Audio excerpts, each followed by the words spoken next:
Presta atenção nisso aqui. Se você puder anotar, anota. Uma pesquisa de mestrado brasileira mostrou que pastores têm 3 vezes mais chance de desenvolver depressão e ansiedade do que a população geral. 3 vezes mais chance de desenvolver depressão e ansiedade do que a população geral. Numa amostra de problemas de saúde emocional em cristãos, 26% dos pacientes com problemas de saúde mental eram pastores e líderes. Ou seja, aproximadamente 1/4 dos cristãos com problemas de saúde mental eram pastores. Uma pesquisa americana, a pesquisa Lifeway, que é famosa por entender a saúde dos líderes, chegou aos seguintes resultados: 57% dos pastores largariam o ministério se tivessem outro meio de sobrevivência. 57% dos pastores largariam o ministério, isso americanos, em 2016. 90% dos pastores trabalhavam mais do que 50 horas por semana. Estariam com uma carga horária acima do que a CLT permite. 25% disseram não ter a quem recorrer quando vivem problemas familiares ou financeiros. Ajudam muito, mas na hora que precisam de ajuda, não têm acesso a quem possa ajudar. As esposas de pastores, 45% delas disseram que o esgotamento era um perigo à vista e que era o maior perigo de suas vidas, o esgotamento. 60% acredita que o envolvimento com o ministério diminuiu a sua paixão pelo evangelho. Gente, isso aqui é para a gente parar e pensar. 60% dos pastores americanos disseram: o envolvimento com o ministério afetou negativamente a minha paixão pelo evangelho. 94% disseram se sentir pressionados em ter uma família perfeita. Agora, 2 dados do Instituto Schaeffer. 80% dos pastores afirma que o ministério tem afetado negativamente suas famílias. E um outro dado igualmente alarmante, 70% dos pastores disseram não ter um amigo próximo. E eu não sei vocês, mas quando eu vejo esses dados eu penso, tem alguma coisa errada. Tem alguma coisa, como diz o poeta, tem alguma coisa errada que não está certo. E a gente precisa entender, porque Cristo Jesus nos ensina que há mais felicidade em dar do que em receber. Que o Evangelho é um chamado, sim, ao sofrimento, a carregar a cruz, mas não é um chamado a destruir a própria alma. Até porque Jesus disse: se alguém ganhar o mundo inteiro e perder sua alma, e nós estamos vendo dados que caminham na direção de uma alma que está sendo perdida, de uma família que está sendo afetada, da paixão pelo evangelho que está sendo diminuída, e isso me faz pensar que existe uma cultura emocionalmente e espiritualmente insalubre para o ministério pastoral. O livro Vocação Perigosa, do Paul Tripp, fala muito sobre essa vocação que dentro de uma cultura emocionalmente insalubre produz doença. E eu acho que esses dados mostram que é muito comum e muito fácil a gente entrar dentro dessa cultura e, sem perceber, fazendo o que a gente ama com muito zelo, com muita dedicação, mas sem o devido entendimento, quando a gente vai ver, a gente já não é mais o mesmo. A nossa família já não é mais a mesma. E Deus colocou no meu coração essa chama de cuidar dos pastores. Os pastores precisam ser cuidados, precisam ser pastoreados, não apenas espiritualmente, mas precisam ser pastoreados fisicamente, precisam ser pastoreados emocionalmente. E tem um texto, gente, que é o texto que eu queria tomar como referência para a nossa reflexão, Provérbios 4, 23. Você sabe decorado. que o texto diz lá? Vamos lá, todo mundo junto. Sobre tudo o que se deve guardar, guarda o teu, porque dele procedem as fontes da vida. Vou repetir, sobre tudo o que se deve guardar, guarda o seu coração, porque dele procedem as fontes da vida. Talvez a grande pergunta seja, o que é o coração? O que é o coração que precisa ser guardado? E creio eu que esse coração é mais do que as nossas emoções, é mais do que os nossos desejos, é mais do que os nossos afetos. Não é esse órgão aqui que a gente tem dentro do peito apenas. Essa bomba é apenas um símbolo do que é esse coração que a Bíblia nos ensina. O coração que a Bíblia está falando é o encontro do espírito com a alma. É o encontro de quem Deus é com quem eu sou. É o sopro do Espírito em nós. É a inspiração por meio do Espírito e a expiração agora por meio da alma. É esse lugar de conexão, de encontro, onde tudo que Deus tem encontra tudo que eu sou. E isso produz os meus desejos, os meus afetos, os meus pensamentos, sentimentos. Não é apenas a minha emoção, mas não é menos do que as minhas emoções. Não é menos do que os meus desejos. Dentro deste coração que eu preciso guardar, tem a minha saúde mental também. Tem o meu cérebro, que faz parte do meu corpo. E que se relaciona e expressa a minha alma. E que é o lugar de conexão com o meu espírito.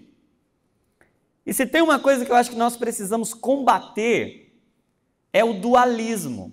Essa ideia de que nós podemos dividir a vida entre o espiritual e o material, e que o espiritual Deus quer, o material não. Isso é uma ideia do gnosticismo, uma heresia combatida nas Escrituras, e que por vezes ainda infiltra as nossas comunidades quando a gente acha que uma vida espiritual é orar, ler a Bíblia, jejuar, ir à igreja, e o resto são coisas menos espirituais. E essa visão fragmentada, separada, é justamente uma visão doentia, porque sabe o que é doença na medicina? Na medicina, doença é separação. Uma doença é uma separação. É uma parte que não se conecta mais com a parte correspondente. Tanto é que, por que a doença entrou no mundo, gente? Porque o homem se separou de Deus. Toda doença é uma separação. Uma parte se separa do todo. Uma parte não recebe o que precisava receber, ela se separa, seja por uma sutura, seja por uma fissura, seja por um coágulo, seja por uma obstrução, seja por um trauma, mas algo se separa e toda cura é uma reconciliação. Toda cura é um encontro. Por isso que Cristo, na cruz, estava reconciliando o homem a Deus e reconciliando nele todas as coisas. E por isso que Paulo, escrevendo aos Tessalonicenses, capítulo 5, verso 23, 1 Tessalonicenses 5, 23, ele diz que o Deus da paz os conserve irrepreensíveis em tudo, espírito, alma e corpo. A pior coisa que pode acontecer é a gente viver uma espiritualidade que combate a alma e o corpo, que briga com a alma e com o corpo, que se separa e que acha que dá para viver uma vida fragmentada. Uma vida fragmentada é uma vida adoecida, separada. Então há um problema da separação, corpo, alma e espírito, como se o espírito fosse lá o primeiro lugar, a alma fosse o segundo e o corpo fosse o terceiro. Gente, o corpo é tão importante, mas tão importante que para salvar a humanidade, Jesus precisou de um. Ele não podia ter dito, haja salvação. Seria mais fácil. Ele pode todas as coisas com o poder da sua palavra. Mas para fazer a consumação do seu plano, a palavra se tornou um corpo. O corpo é tão importante, mas tão importante, que Jesus veio aqui, cumpriu seu propósito em um corpo e edificou uma igreja para completar a sua obra e diz que essa igreja é o seu corpo.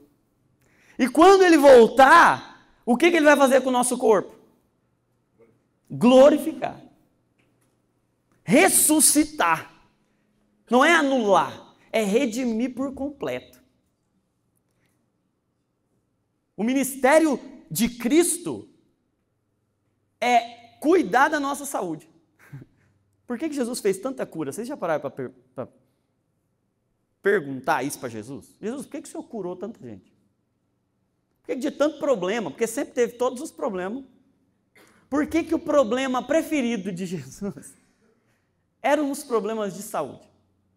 Por que ele mais se envolvia na cura do que em qualquer outra coisa?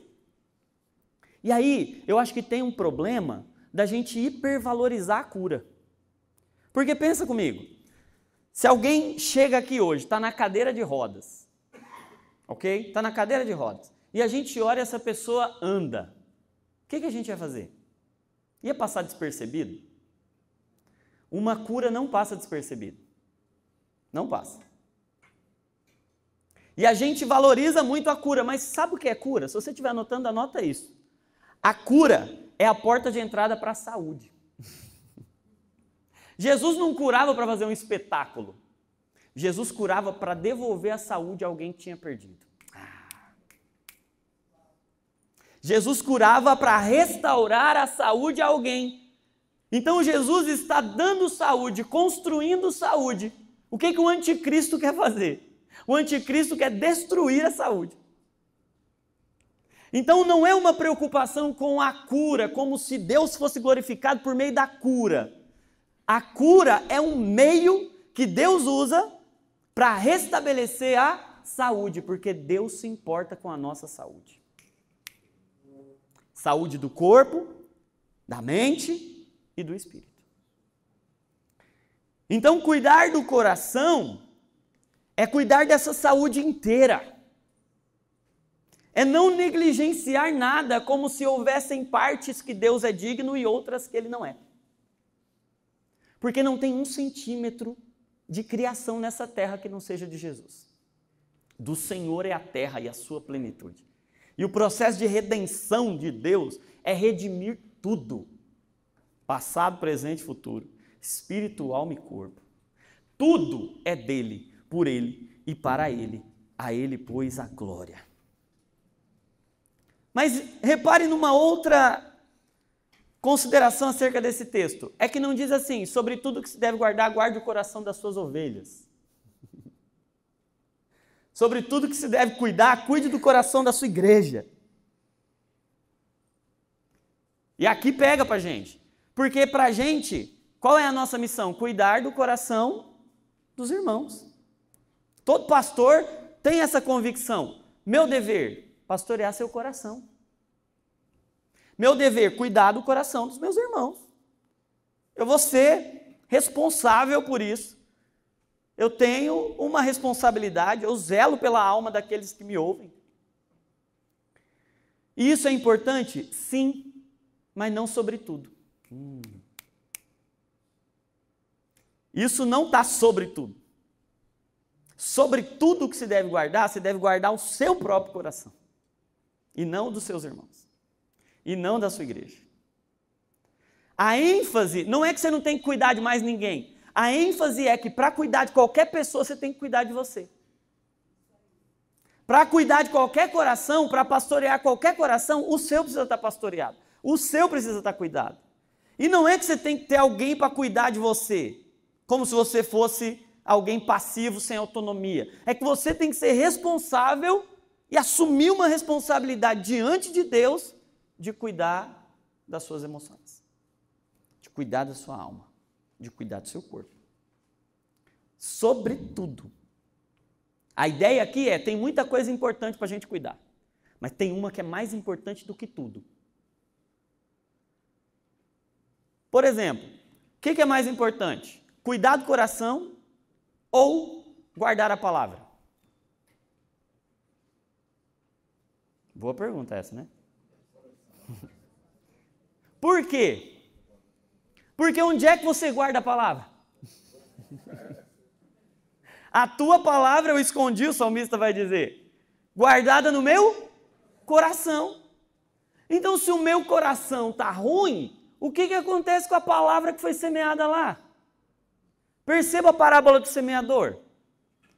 Tinha algum problema com a semente? Tinha algum problema com o semeador? Onde é que estava o problema? No coração. O coração. Jesus compara o coração a 4 tipos de terra. Então eu não estou dizendo que você não tenha que estudar a palavra, mas eu estou dizendo que quando Paulo escreveu para Timóteo, ele disse assim, tem cuidado de ti mesmo e da doutrina. Ele não diz cuide da doutrina, que está tudo certo. Porque tem muito cristão que acha isso.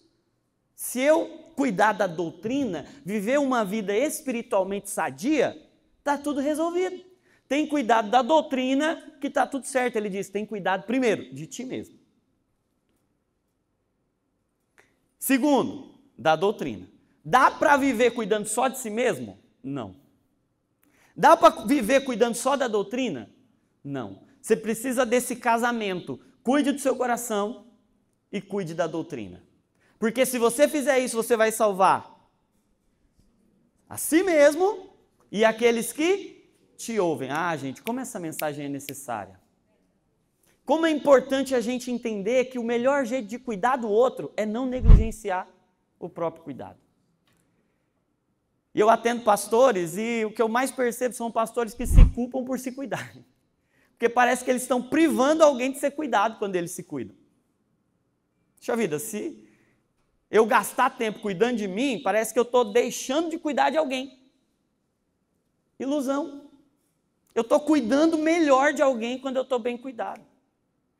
Então, sobre tudo que se deve guardar, guarda o teu coração. Por quê? Porque o seu coração afeta toda a sua vida. Se você não está bem emocionalmente, o ministério não vai bem. Pode parecer bem, porque as coisas caminham, porque dá certo, porque a conferência é um sucesso, porque muita gente está sendo salva, porque tem muitos testemunhos.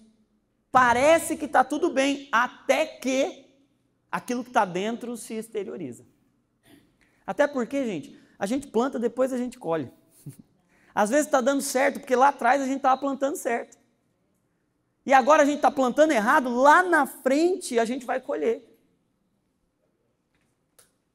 O pastor Luciano Subirá usa a seguinte expressão, viver é igual comprar no cartão de crédito.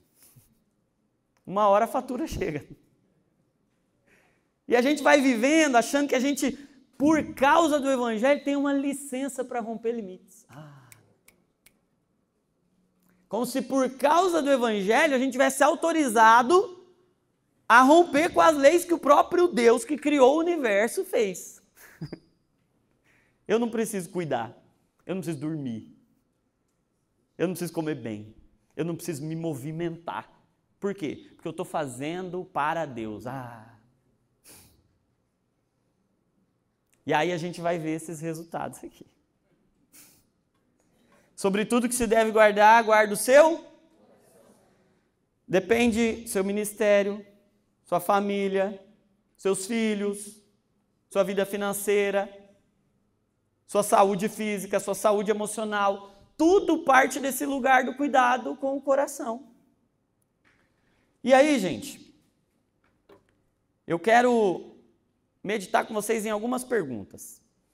Primeiro, o que são as nossas emoções para que a gente possa cuidar bem delas? E aí eu quero puxar um pouco, fazer esse recorte para a nossa saúde da alma, dessa parte nossa que é tão desconhecida.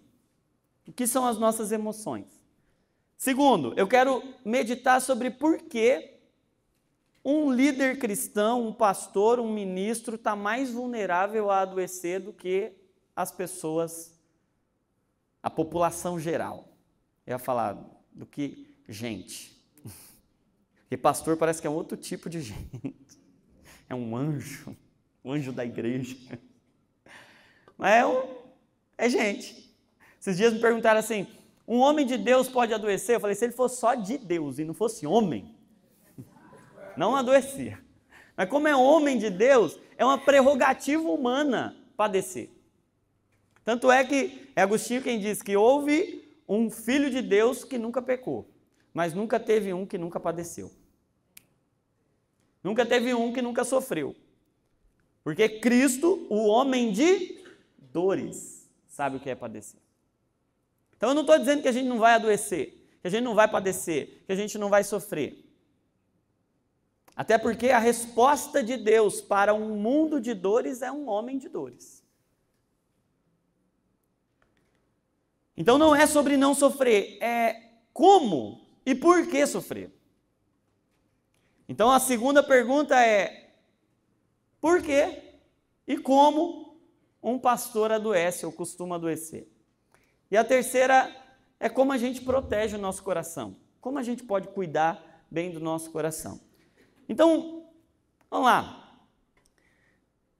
Eu penso que grande parte do nosso adoecimento é porque a gente não sabe cuidar do coração.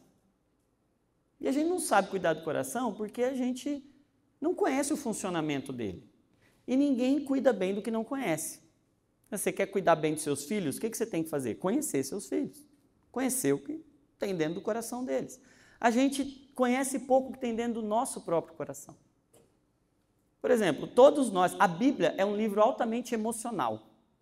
E aí você vai se escandalizar comigo, que eu falar isso. Porque para a gente, falar de coisas emocionais é falar de coisas que são anti-espirituais. Por exemplo, esse culto aqui foi emoção. Como se a emoção fosse uma rival do espírito. Mas deixa eu dizer uma coisa, calma. Deus é emocional. Não só emocional, Deus é emocionado. Deus se emociona. Aí você fala assim, imagina, Deus se emociona? Falar para você que Deus se ira. E a ira é uma emoção. Deus se entristece. E a tristeza é uma emoção. O Espírito Santo não se entristece. Deus se alegra com a justiça. Alegria é uma emoção.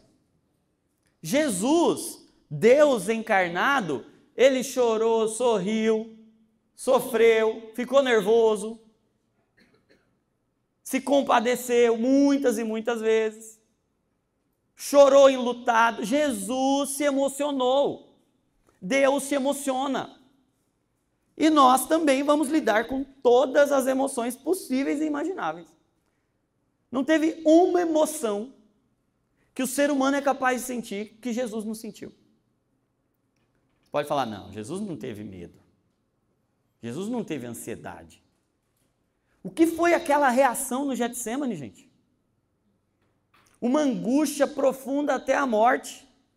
Ele diz, a minha alma está angustiada até a morte. Essa angústia até a morte, com uma característica de sistema nervoso simpático hiperativado, tanto é que ele entrou num nível de sofrimento mental que a liberação de adrenalina e de cortisol foi tão intensa que os vasos sanguíneos das glândulas sudoríparas chegaram ao nível do colapso.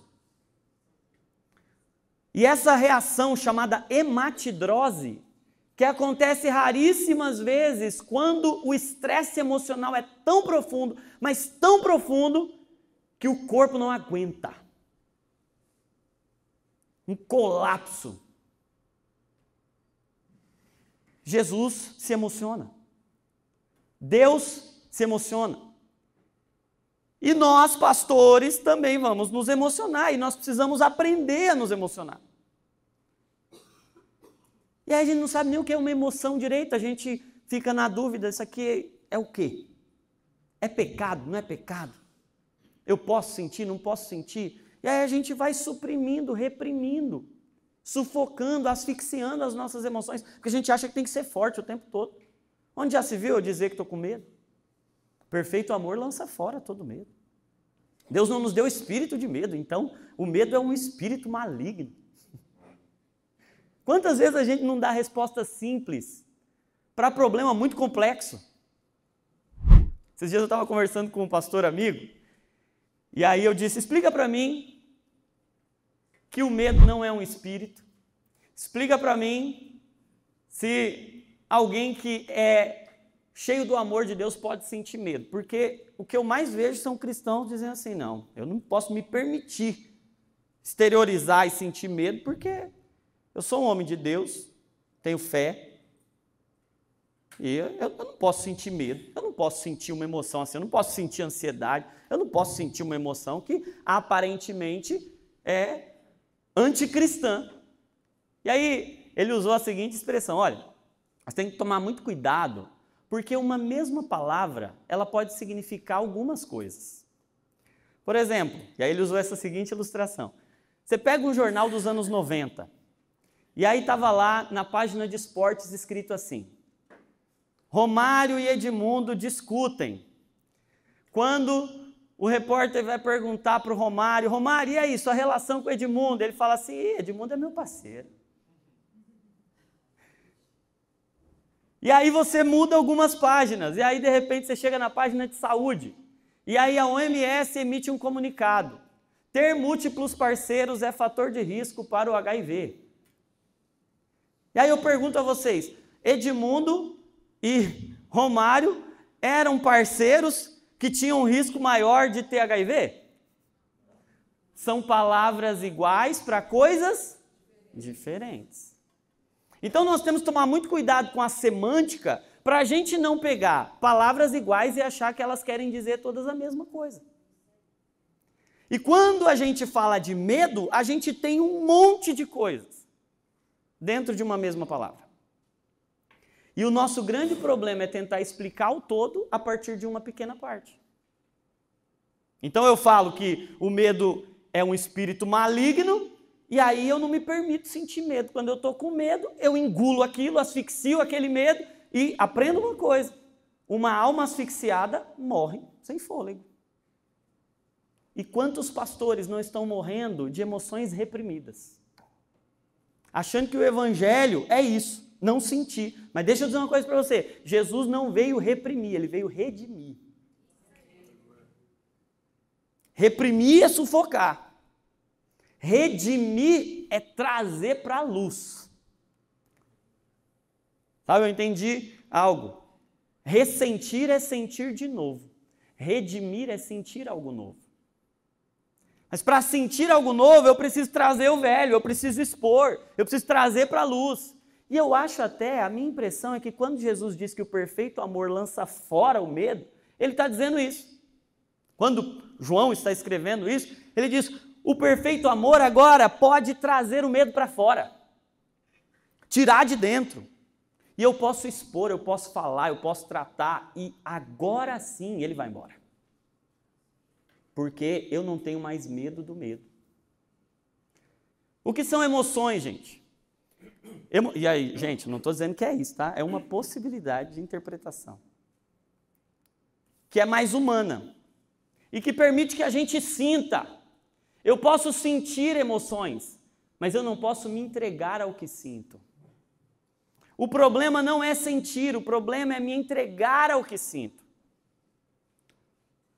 Pecado não está no sentir. Pecado é o que eu faço com o que eu sinto. Eu posso sentir coisas extremamente desagradáveis e desconfortáveis e que não são coerentes com o que eu acredito. A questão é o que eu faço com isso. Eu me entrego a isso ou eu entrego isso? Vou repetir.